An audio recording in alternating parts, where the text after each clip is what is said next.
হয় নাম থেকে আপনারে দেহ অবস্থা টান দাও হ্যাঁ জোরে টান দাও জোরে টান দে জোরে টান জোরে টান দাও দেহ জোরে টান দাও জোরে টান দাও ও তলে ওড়াই কোনছা খালি আচ্ছা পানিতে গেল কেমনে না সম্পদ দেহ অবস্থা বেশি পানি থাকলে তো ডুবতো কানা ধরো আরো ভালো করে ঘুরে ধরো দরকার না দে টান জোরে কান ছেড়ে দিলে চলতো না হ অরণে গেছে দুইজন ধরুন জোরে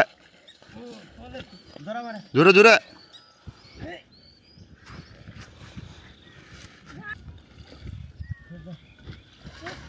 চলুন পাজি দুনিয়ার জায়গা থুই